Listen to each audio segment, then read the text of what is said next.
Welcome to our YouTube channel selection India. Revision batch में आपने देखा ही था, हमारी 4 क्लास आ चुकी हैं और ये रिवीजन बैच की 5वीं क्लास है। और ये मूल विधि की जो क्लास है दोस्तों, आपको पता ही बहुत ही इंपॉर्टेंट क्लास है। आपके 28 अक्टूबर के आसपास ये आपका एग्जाम होने वाला यूपीएसआई का, तो इसमें बेहद ही इंपॉर्टेंट आपकी ये क्लास साबित होंगी। इसमें हम क्या कर रहे हैं दोस्तों, सबसे बड़ी बात इस क्लास की क्यों है, क्योंकि इसमें रिवीजन के साथ साथ आपकी क्या की जा रही है, इसमें आपके क्वेश्चन भी अच्छे खासे डाले जा रहे हैं। आपकी साथ ही साथ क्या हो रहा है दोस्तों, रिवीजन हो रहा है। तो जाते ही आप क्या करोगे, क्वेश्चन को देखोगे और आंसर लगाओगे, ठीक है। तो इसमें क्वेश्चन नंबर 14 में हम देखते हैं। क्वेश्चन नंबर 14 देखें तो क्वेश्चन 14 में क्या है कि भारतीय दंड संहिता की कौन सी धारा अनैच्छिक ममता के आधार पर पत्रच्छा से संबंधित है। ठीक है दोस्तों, तो इसमें आपको बता दूं मैं कि हमारे ही आईपीसी सेक्शन 85 और एक आता है दोस्तों सेक्शन नंबर 86। ये 85 और 86 दोनों ही दोस्तों मदिरापान से संबंधित हैं। मदिरापान से कहने का मतलब क्या है इसमें कि 85 में दोस्तों तुम्हारी इच्छा है, 85 में तुम्हारी इच्छा, और 86 दोस्तों कैसे संबंधित है, अनिच्छा से, अनैच्छिक। किस संबंधित दोस्तों, ये अनैच्छिक। इधर थोड़ा सा लेते हैं, अनैच्छिक। इसमें दोस्तों क्या है, 86 में अनैच्छिक है।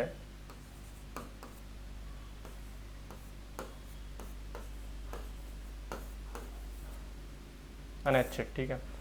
इसमें तुम्हारी इच्छा संबंधित है और इसमें अनैच्छिक कि यहां पर क्या होता है कि यदि कोई भी व्यक्ति क्या करता है, जबरदस्ती किसी व्यक्ति को क्या करता है, नशे में नशा करा देता है, शराब पिला देता है, तो वो क्या हो जाता है, नशे में आ जाता है और नशे के बाद में वो क्या करता है, अपराध करता है। अब इसने अपनी बिना इच्छा के इसने नशा किया है और नशा के बाद अपराध किया, तो ये दोस्तों अपराधी नहीं माना जाएगा। इसलिए नहीं माना जाएगा क्योंकि इसमें इसकी इच्छा नहीं थी। और यदि इसने अपनी इच्छा के आधार पर शराब पी है और शराब पीने के बाद दोस्तों इसने क्या किया है, कोई अपराध किया है, तो ये दोस्तों दंड का अपराधी होगा। तो ये क्या होगा, दंड का अपराधी होगा। तो कहने का मतलब ये हुआ दोस्तों कि यहां पर बात आ रही है कि ये धारा अनैच्छिक ममता के आधार पर पत्रच्छा से संबंधित है, तो वो दोस्तों कौन सी होगी, सेक्शन 86। आपको एकदम क्लियर हो गया होगा ये क्वेश्चन।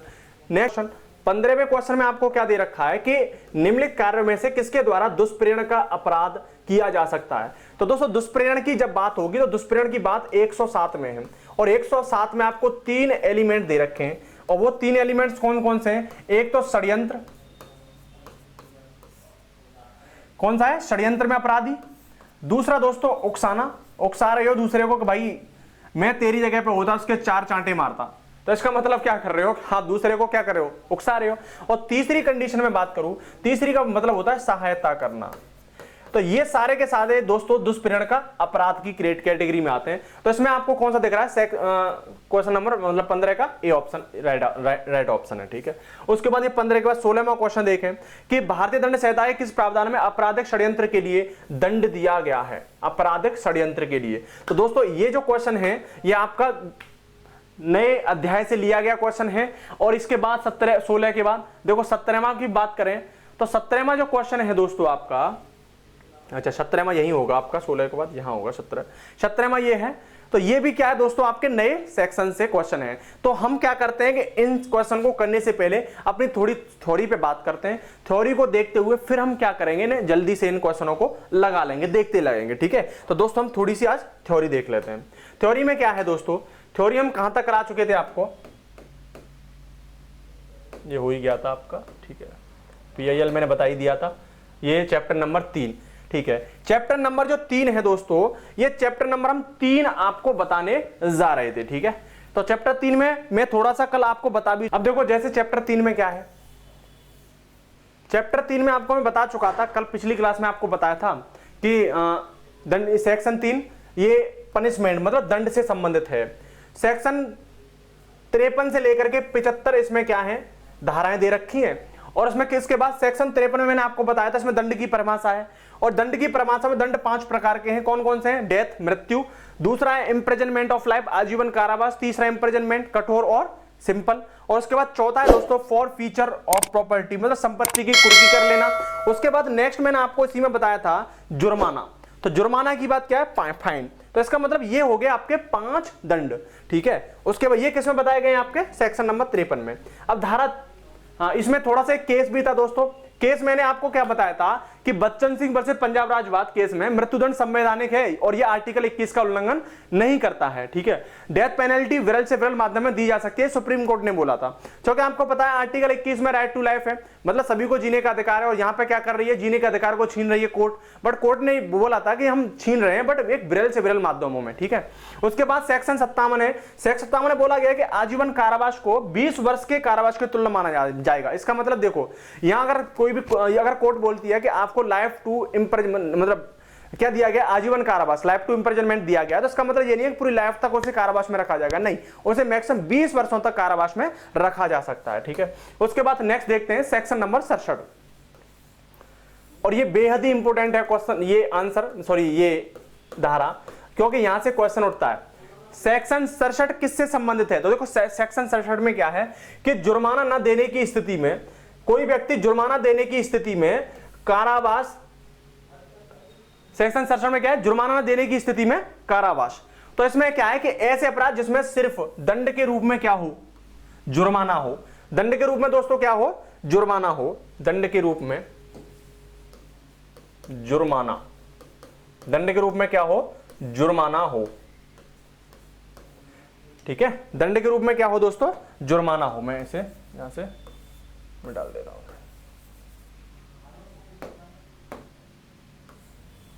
दंड के रूप में क्या है, जुर्माना हो। नेक्स्ट देखते हैं। अब इसमें देखो दंड के रूप में जुर्माना हो, इसमें क्या कंडीशन है, इसमें पहली कंडीशन तो तुम्हारी ये है कि 50 रुपए तक का मामला या जुर्माने पर कितना होगा, 2 महीने की सजा। देखो 50 रुपए का तुम्हें क्या लगा हुआ है, जुर्माना लगा हुआ है, और आपने इसको नहीं भरा तो आपको जुर्माने के लिए 2 महीने की क्या हो सकती है, कारावास हो सकता है। उसके बाद 50 रुपए से लेकर के 100 रुपए तक आपके ऊपर जुर्माना है और आपने टाइम पर नहीं भरा है तो आप पे 4 महीने तक की क्या हो सकती है, कारावास हो सकता है। यदि 100 रुपए से ऊपर का मामला है और उस पे आपको जुर्माना दोस्तों कितना लगेगा, 6 महीने का लगेगा। तो ये जो केस था दोस्तों सेक्शन 67, ये संबंधित है जुर्माना देने की स्थिति में कितना कारावास हो सकता है, ठीक है। तो ये आपका हो गया सेक्शन नंबर 67। नेक्स्ट चलते हैं 67 के बाद दोस्तों सेक्शन 71 में क्या है कि कई अपराधों से मिलकर बने अपराधों के लिए दंड की अवधि, मतलब तुमने क्या किया कि कई अपराध किए, कहने का मतलब क्या हुआ कि जैसे मैं एग्जांपल दूं कि सेक्शन 323, ये क्या है, सेक्शन 323 संबंधित है। ये तुम किसी व्यक्ति के चांटा मार देते हो, चांटा मार देते हो तो वो क्या है दोस्तों, धारा 323 के तहत क्या है, उसमें अपराध माना जाता है। सपोज करो ए ने बी को, यहां एग्जाम्पल के थ्रू मैं आपको समझाऊं, सपोज करो ए ने बी को चांटा मारा, क्या मारा, चांटा मारा, 60 चांटे मारे या 10 चांटे मारे, 50 मारे या 1 मारा, ठीक है ना। एक चांटा मारता, 50 मारे, 100 मारे, 200 मारे, परंतु इन सबसे मिलकर जो अपराध होगा वो दोस्तों चांटे की जो आपको जो चांटे का जो अपराध है वो दोस्तों 323 में ही है। तो इसका मतलब 50 मारो, 100 मारो, 150 मारो, आपको अपराध जो मिलेगा वो एक चांटे का ही मिलेगा। अब इसका मतलब ये मत बोलने का कि सर ने बोला है, गलती से आपने किसी के चांटा मार दिया तो एक अपराध, तो क्या सोचोगे कि भैया एक मारा तो फिर भी 323 लगी, तो क्यों ना इसके 10, 15, 20 मार दूं, ऐसा मत करना क्योंकि ये गलत है, ठीक है ना। तो इसमें क्या है कि एक ही चांटे के लिए क्या मिलेगी, आपको सजा मिलेगी। तो सजा एक चांटे की होगी, 6 माह की सजा होती है 323 में। कितने माह की सजा होती है, 323 में 6 माह की। ऐसा नहीं है कि अब यहां पे क्वेश्चन पूछ सकता है कि यदि किसी व्यक्ति को एक चांटा मारने पर 6 महीने की सजा होती है, सेक्शन 323 में 6 महीने की सजा होती है, यदि वो 10 चांटे मारे तो कितने महीने की सजा होगी, ऐसा मत करना 10 का गुणा कर दो, नहीं, ये मैथ नहीं है। इसमें क्या है कि आपको बोल रखा है कि सजा एक चांटे की आपको मिलेगी, ठीक है। इसमें यहां पे देखो ए ने एक्स को चांटा मारा, 323 लगेगी उस पर, और यहीं पे क्या होता है कि ए ने बी को क्या कर दिया, छुरा भोंक दिया, तो एक्स और ए के बीच बचाव में ये कौन आ गया था, बाई, ठीक है। तो कहने का मतलब ये हुआ कि यहां पर कौन सी सजा मिलेगी, तो यहां सजा मिलेगी, बड़ी से बड़ी सजा मिलेगी। इसका मतलब नहीं है कि अब चांटे की सजा मिलेगी, क्योंकि आपने क्या किया, उसके चांटा मारा और उसके छुरा भोंक दिया, तो छुरा की आपको क्या मिल जाएगी, यहां सजा मिल जाएगी, ठीक है। इसी को ही बोलते हैं कई अपराधों से मिलकर बने अपराधों के लिए ये क्या होती है दोस्तों, आपकी दंड की अवधि होती है। ये किसमें दे रखा है, सेक्शन नंबर 71 में। नेक्स्ट चलते हैं, देखो सेक्शन 71 के बाद है सेक्शन 73, ये बेहद ही इंपोर्टेंट है, एकांत प्ररोध। एकांत प्ररोध का इंग्लिश में बोलते हैं सॉलिटरी कन्फाइनमेंट, ठीक है। तो ये सॉलिटरी जो कन्फाइनमेंट है दोस्तों, कठोर कारावास वाले अपराधों के लिए दिया जाता है। सॉलिटरी कन्फाइनमेंट कठोर कारावास, कठोर अपराधों के लिए दिया जाता है, ठीक है, कठोर कारावास वाले अपराधों के लिए। इसमें क्या है, अधिकतम 3 महीने तक किसी को एकांत परिरोध में रखा जा सकता है। तो कठोर से कठोर जो तुम्हें सजा मिलती है वो मैक्सिमम 3 महीने की मिल सकती है। एकांत परिरोध किसी व्यक्ति को कितने में मिल सकता है दोस्तों, 3 महीने तक मिल सकता है, ठीक है, 3 महीने से ज्यादा नहीं। समझो यहां पे क्या समझो, माना कि 6 माह की किसी को सजा मिली है, 6 माह का क्या मिला है दोस्तों, आपको कारावास मिला है, तो मैक्सिमम सॉलिटरी जो होगा दोस्तों, सॉलिटरी कन्फाइनमेंट कितना मिल सकता है, 1 महीने तक। कहने का क्या मतलब है कि 6 महीने की आपको कारावास मिला, तो 6 महीने कारावास में आपको 1 महीने का क्या मिलेगा दोस्तों, सॉलिटरी कन्फाइनमेंट मिलेगा, ठीक है। वहीं 6 महीने से लेकर के 1 महीने तक की आपको सजा मिली तो उसमें सॉलिटरी कन्फाइनमेंट 2 महीने का होता है, और 1 साल से ऊपर तक की सजाओं के लिए आपको सॉलिटरी जो कन्फाइनमेंट है, एकांत परिरोध, 3 महीने का मिलेगा दोस्तों। कितना, 3 महीने का। तो आपको क्लियर हो गया होगा, 6 माह की सजा मिली है तो सॉलिटरी कन्फाइनमेंट 1 मंथ। अगर आपको 6 महीने से ऊपर की 1 साल तक की मिली है तो उसके लिए सॉलिटरी कन्फाइनमेंट 2 महीने के लिए, और 1 साल से ऊपर के सजा के लिए आपको कितना मिलेगा दोस्तों, आपको मिलेगा सॉलिटरी कन्फाइनमेंट 3 मंथ तक का, ठीक है। तो ये आपका सेक्शन नंबर 73 में है कि एकांत परिरोध की बात की गई है, कठोर कारावास वाले अपराधों के लिए ये दिया जाता है। नेक्स्ट देखते हैं सेक्शन नंबर 74। सेक्शन 74 में क्या है, सेक्शन 74 में एकांत परिरोध की अवधि के बारे में बताया गया है। इसमें लिमिट ऑफ सॉलिटरी कन्फाइनमेंट है। इसमें लिमिट ऑफ सॉलिटरी कन्फाइनमेंट का क्या मतलब है, 3 महीने से कम का कठोर कारावास है।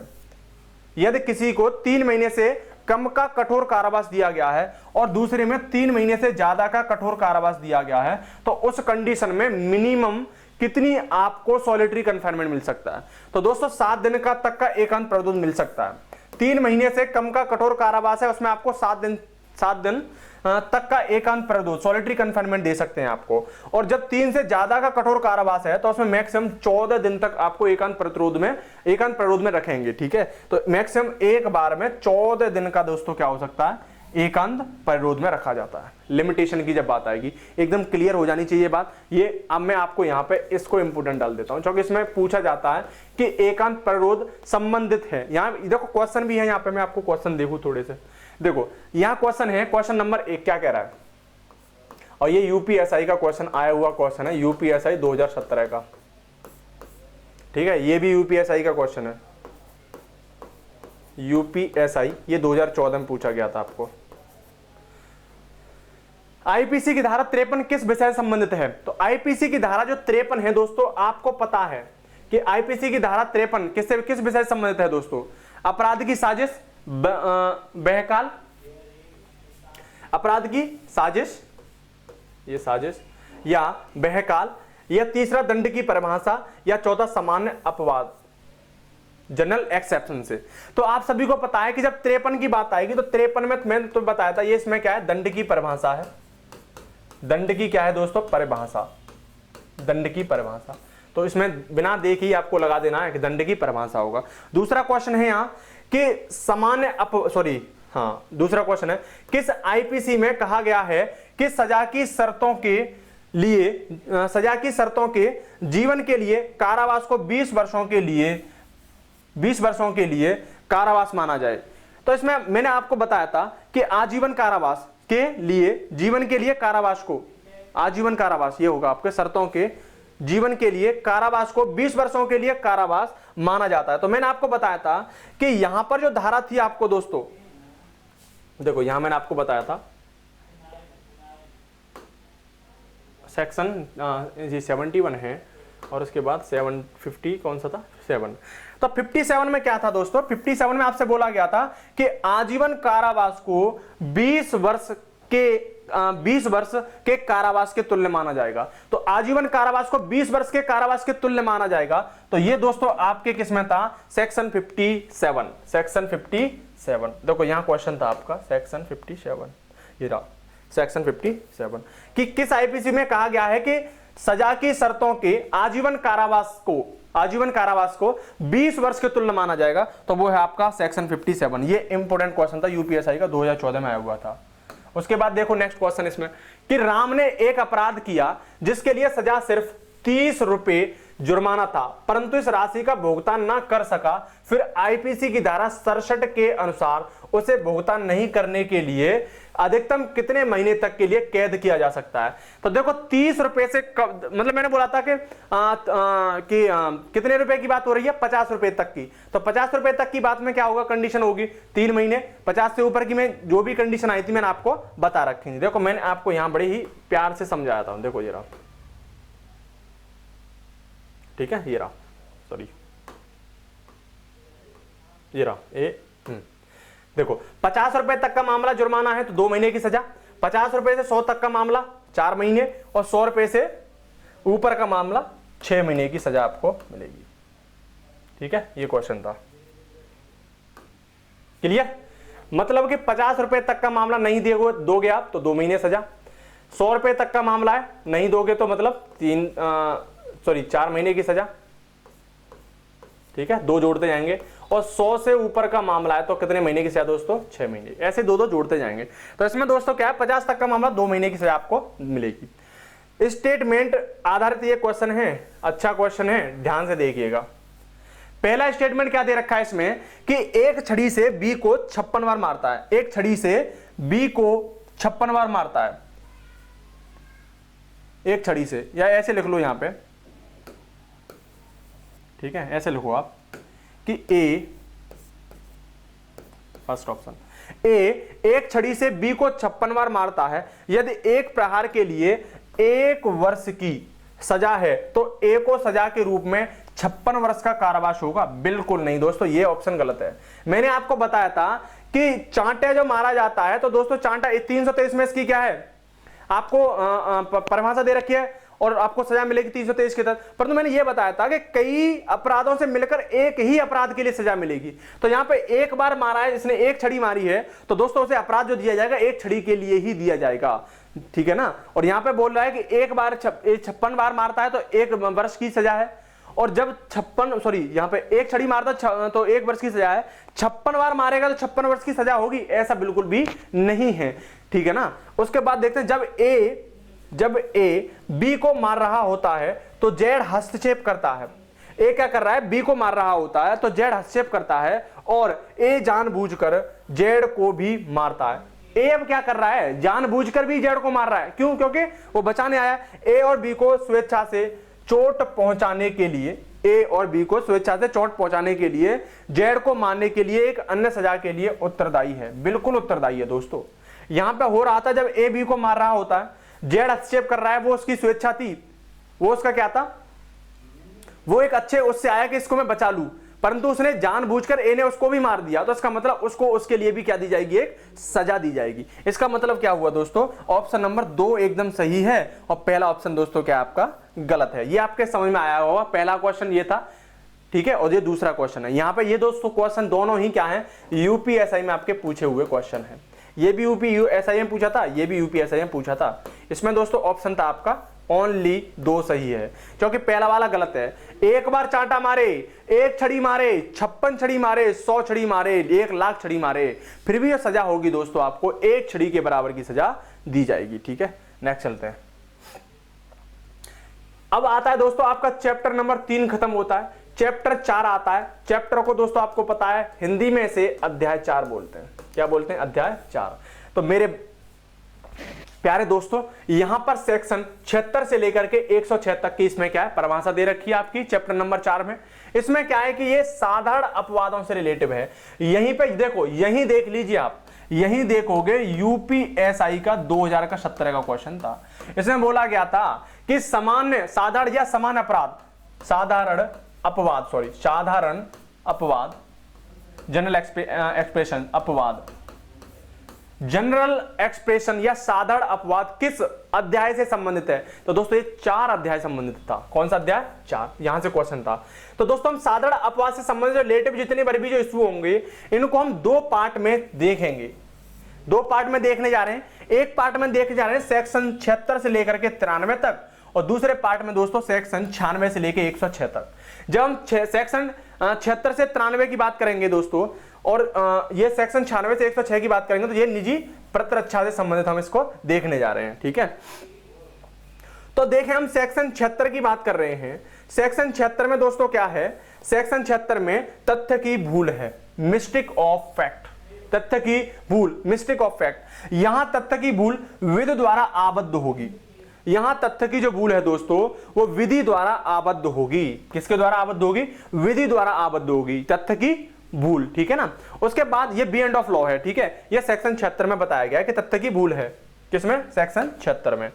यहीं पे बात आती है माना ए, तथ्य की भूल का क्या मतलब है? हम देख लेते हैं कि तथ्य की जो भूल है दोस्तों, मिस्टेक ऑफ फैक्ट, तथ्य की भूल, तथ्य की भूल, मिस्टेक ऑफ फैक्ट, इसका क्या मतलब होता है? अब बाजा यहां पे यही बोलेगा कि भाई समझ में नहीं आया कि तथ्य की भूल क्या होती है। तो मैं आपको यहां पे समझाऊं कि यहां पर माना एक पुलिस ऑफिसर है और बी कौन है? सिपाही। ए पुलिस ऑफिसर है, बी सिपाही है, और यहां पर ए ने आदेश दिया कि भाई बी, ए ने आदेश दिया बी को कि लाठी चार्ज कर दो। ए ने आदेश दिया लाठी चार्ज करने का और उसने ए ने लाठी चार्ज कर दी। परंतु यहां पे हुआ क्या कि लाठी चार्ज जो की थी वो लाठी चार्ज एकदम गलत थी। यह लाठी चार्ज एकदम गलत थी और यह क्या अब जब लाठी चार्ज गलत है तो क्या बी को अब अपराधी घोषित किया जाएगा?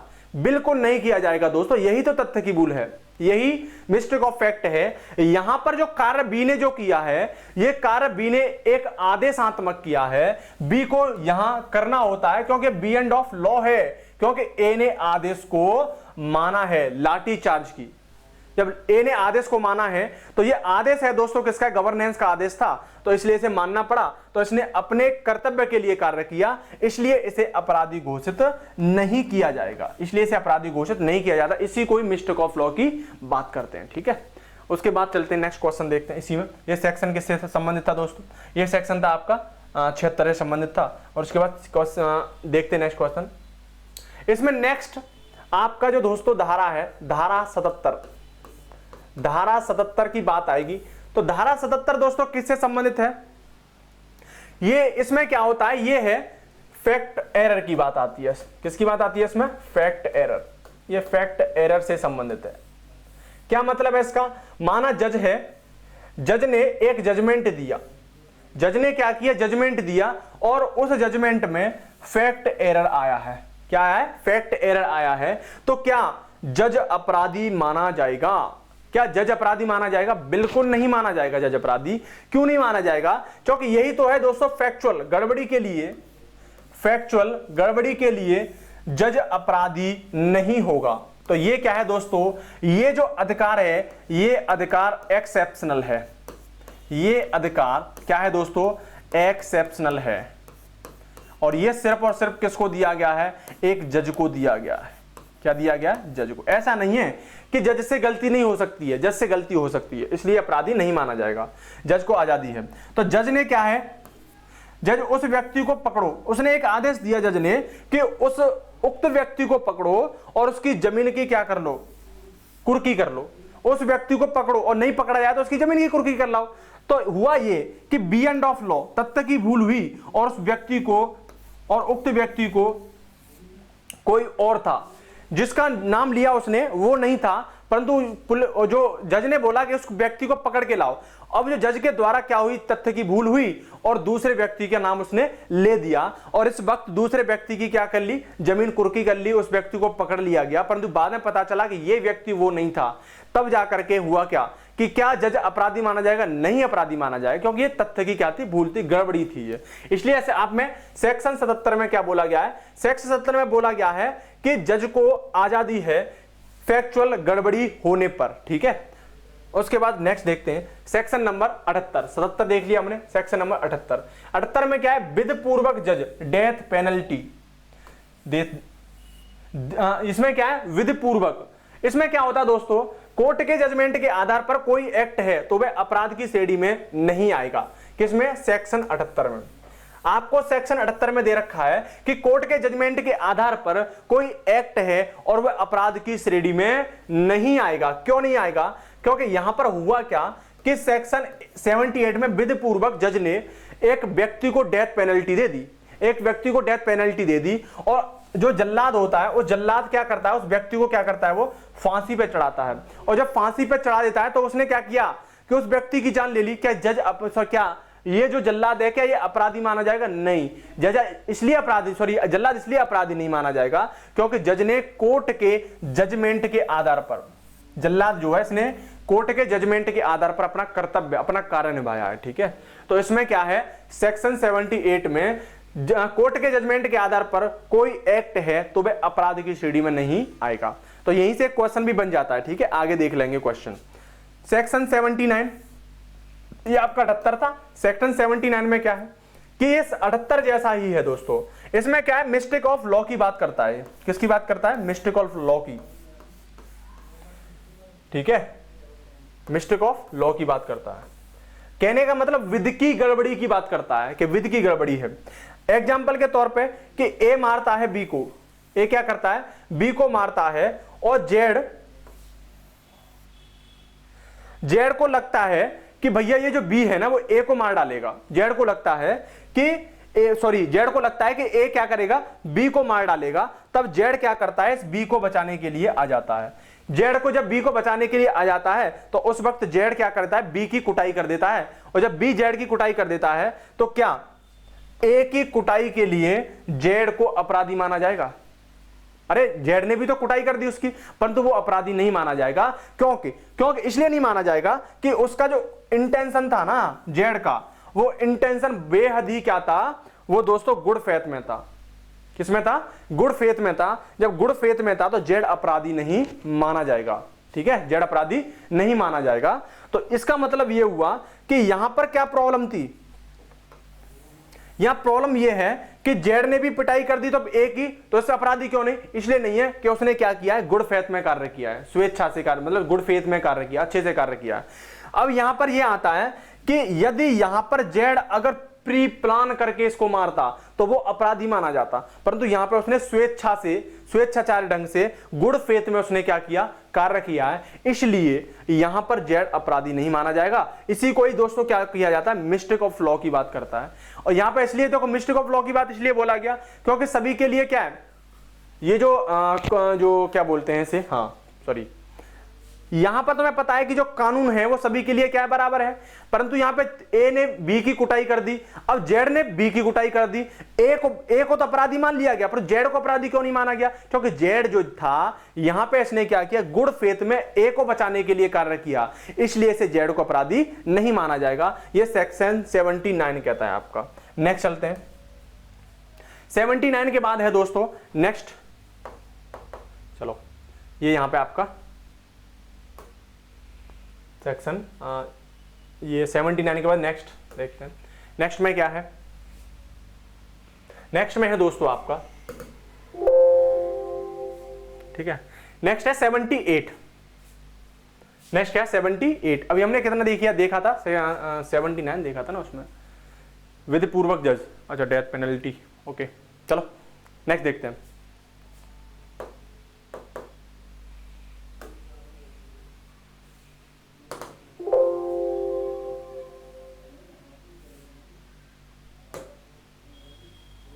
ठीक है, अब आता है सेक्शन 18। अभी हमने देखा सेक्शन 78 देखा था।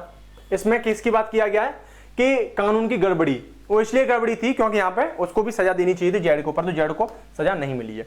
अब देखते हैं सेक्शन 80 में क्या है। धारा 80 की बात आएगी तो धारा 80 में कोई कृत्य सावधानी पूर्वक किया जा रहा है, कोई कृत्य सावधानी पूर्वक किया जा रहा है। सेक्शन 80 में कोई कृत्य सावधानी पूर्वक किया जा रहा है तो उसे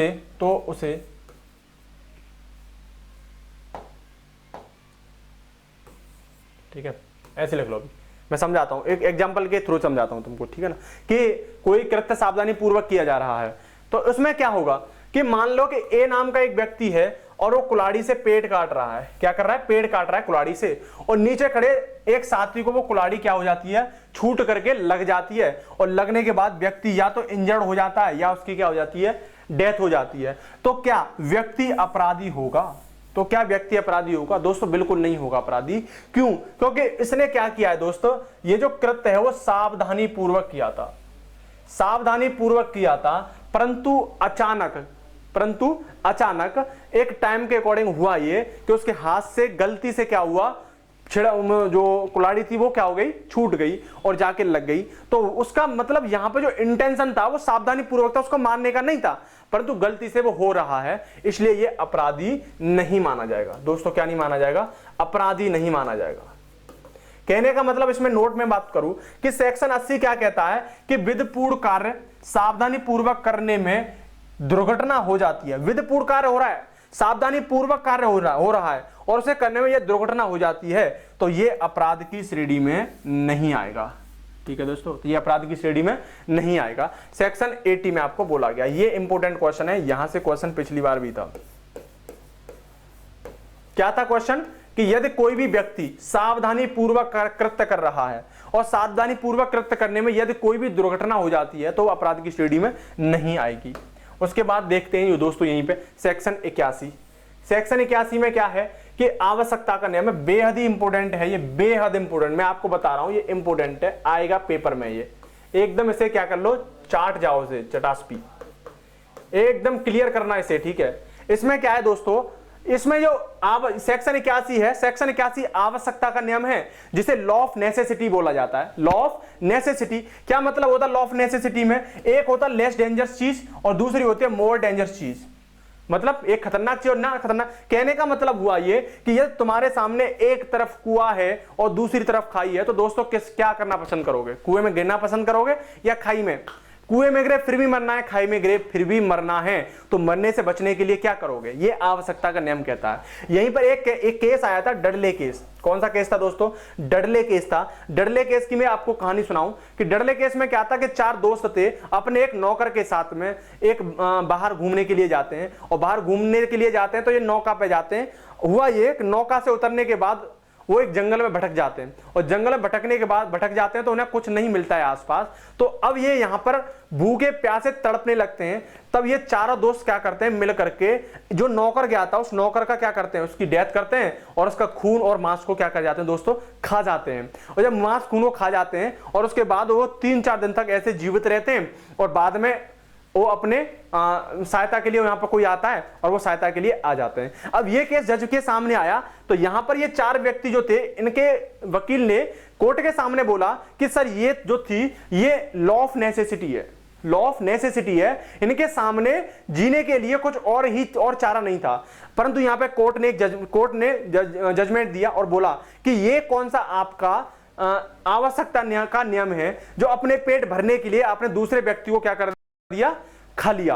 तो ये केस जो आया था तो उसमें उन 2-4 व्यक्तियों को क्या किया गया था, दोषी माना गया था और उन्हें मर्डर केस में क्या किया गया था दोस्तों, सजा दी गई थी। तो इसका मतलब ये नेसेसिटी का मतलब ये नहीं है कि आप दूसरे व्यक्ति मतलब सामने वाले व्यक्ति को क्या कर जाओ, मार के खा जाओ। ठीक है, अब ये यहीं पे एक केस आता है कि यहीं पे एक और मैं बात करूं, जैसे सपोज करो कि लाइन से क्या है, लाइन से आपके 6-7 क्या है घर हैं, और सारे घर कैसे हैं, वो भूसे से सॉरी से लकड़ी से बने हुए हैं।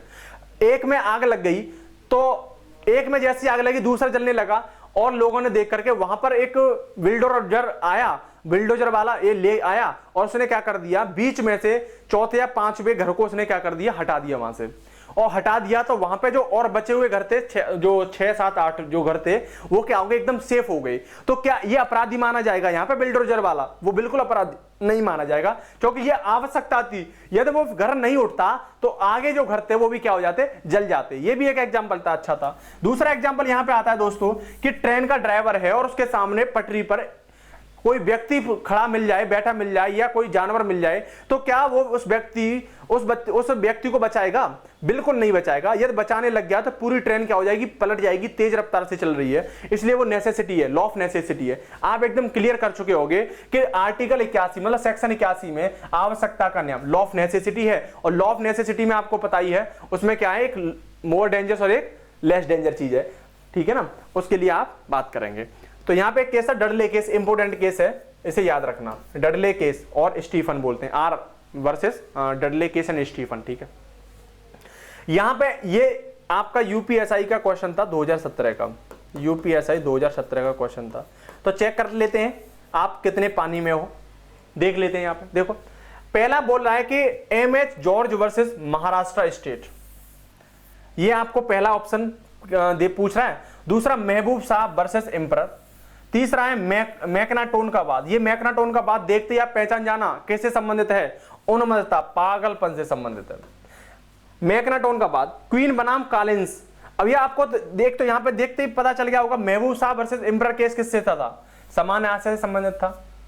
उसके बाद यहां पर बात आती है क्वीन बनाम कॉलिंस, क्वीन बनाम कॉलिंस और एक एमएच जॉर्ज वर्सेस महाराष्ट्र, ये दुरासे से संबंधित था।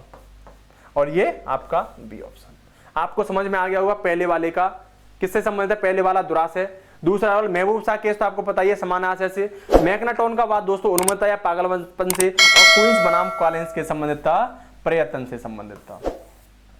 ठीक है, ये आपका क्वेश्चन था। नेक्स्ट चलते हैं। इसी में नेक्स्ट क्वेश्चन, एक और क्वेश्चन में यहां पे देखो, एक तो तुम्हें यहां पे जब तुम्हारे सामने जो होंगे ना ऑप्शन, उस वक्त तो 4 ऑप्शन होंगे और आप देखते ही लगा दोगे। यहां देखो, आपको पता है कि वारेंद्र कुमार घोष वर्सेस एम्परर राज।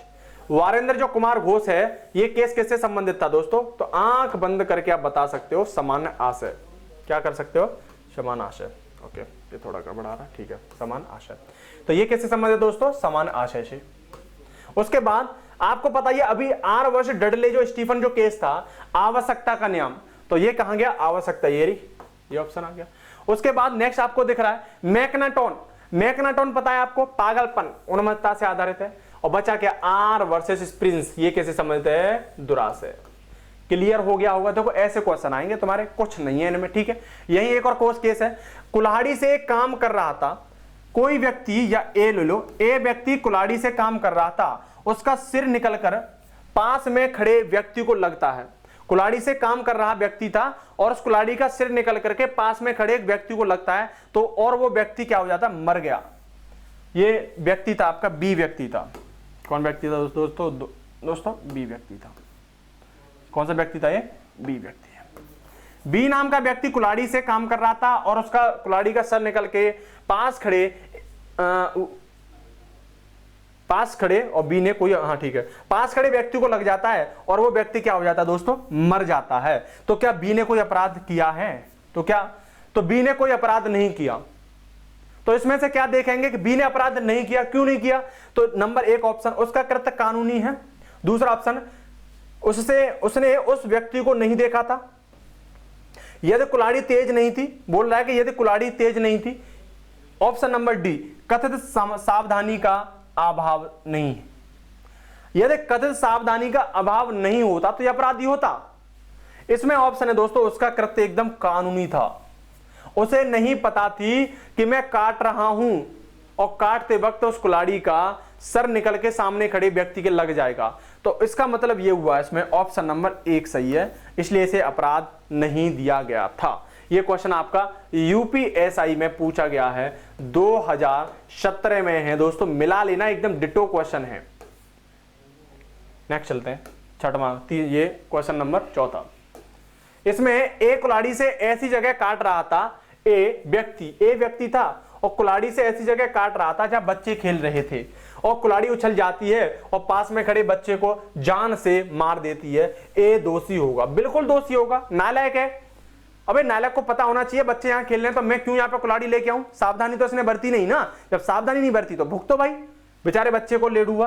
तो यहां पे पहला ऑप्शन ये है कि किसी अपराध के लिए नहीं, हत्या के लिए नहीं, या सदोष मानव वध के लिए, या फिर अपेक्षा द्वारा मृत्यु कारित करने के लिए उसे अपराध दिया जाएगा। बिल्कुल अपेक्षा द्वारा मृत्यु कारित करने के लिए उसे अपराधी माना जाएगा।